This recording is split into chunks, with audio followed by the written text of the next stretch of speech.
What if the crown you were born to wear is forged from the very chains your ancestors swore to break?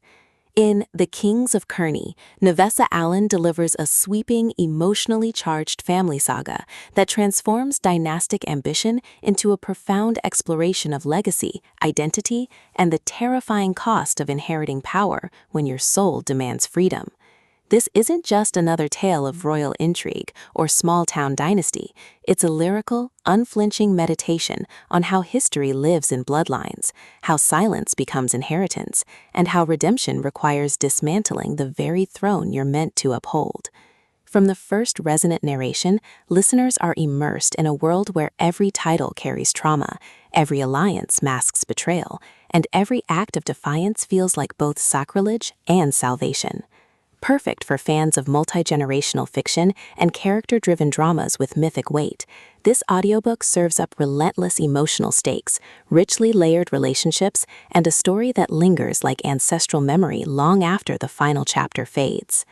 When eldest son Declan Kearny returns home after years of self-imposed exile to assume his role as head of the family following his father's sudden death, he expects duty, not to confront the ghosts of choices made in his name before he could speak. But as he navigates funeral rites, sibling rivalries, and the town's expectant gaze, Declan realizes the kingdom he's inherited is less a seat of power than a prison built from unspoken grief and performative strength. His younger sister Maeve, who stayed behind to hold the family together, sees his return not as restoration but as intrusion. Their mother Nora guards secrets that could shatter the Kearny myth entirely. Allen masterfully avoids reducing the family to archetypes. Instead, she crafts individuals whose conflicts stem from love warped by obligation, making every confrontation ache with recognition.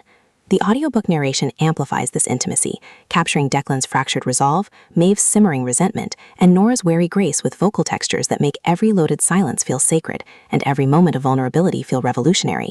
You don't just hear their story, you feel the weight of generations pressing against your chest, demanding to be seen. What elevates The Kings of Kearny beyond typical family sagas is its refusal to treat legacy as destiny or healing as erasure. Declan's journey isn't about claiming power, but about redefining what leadership means when tradition has failed those it was meant to protect. Maeve isn't merely the wounded sister, she's the keeper of truths the family refuses to name, her anger a form of loyalty deeper than obedience. Nora's silence isn't weakness, it's survival strategy honed over decades of protecting children from a system that consumes them. Their dynamics evolve through acts of mutual reckoning, tense kitchen conversations that bypass polite fiction, shared rituals that honor pain without romanticizing it, and moments where choosing honesty over harmony feels like stepping off a cliff. Supporting characters shine with authentic complexity, townsfolk whose reverence masks complicity, cousins navigating their own branches of inherited damage, even the land itself rendered as witness to cycles of rise and ruin. Every interaction reinforces the novel's core truth.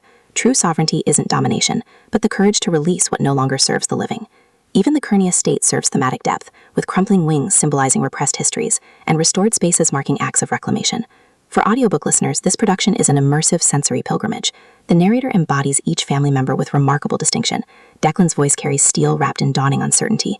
Maeve's tone trembles with suppressed fire beneath quiet steadiness. Nora's cadence holds decades of unshed tears, all making their bonds feel lived in and fraught. Sound design enhances atmosphere without overwhelming intimacy. Distant church bells marking time, wind through ancient oaks during vulnerable confessions, the hushed creak of floorboards underfoot in rooms heavy with memory, all anchor emotional beats in tangible reality. Pacing mirrors the rhythm of generational reckoning, deliberate during moments of reflection and ritual, then surging with urgency as buried truths surface under mounting pressure. Whether you're navigating daily commutes or sitting in twilight solitude, the audiobook creates a portable sanctuary where escapism and introspection coexist seamlessly. It's storytelling as embodied inheritance, transforming passive listening into active participation in a lineage learning to breathe again. Ultimately, The Kings of Kearny redefines family saga fiction by centering female agency within patriarchal frameworks. It satisfies cravings for intricate relationships and emotional payoff, while delivering substantive commentary on masculinity, intergenerational trauma, and the radical act of rewriting legacy without rejecting roots. No prior series knowledge is needed. It stands confidently as a complete emotional odyssey. If you've ever wondered whether honoring your past requires repeating its wounds, or if true strength lies in surrender rather than control, this audiobook will affirm that sometimes the most royal act is laying down the crown to pick up your own humanity. Press play, step into the Hall of Mirrors, and prepare to believe that even broken thrones can become altars for new beginnings. Your next favorite story isn't waiting in glorious succession. It's waiting in the brave, tender choice to build something truer from the ruins.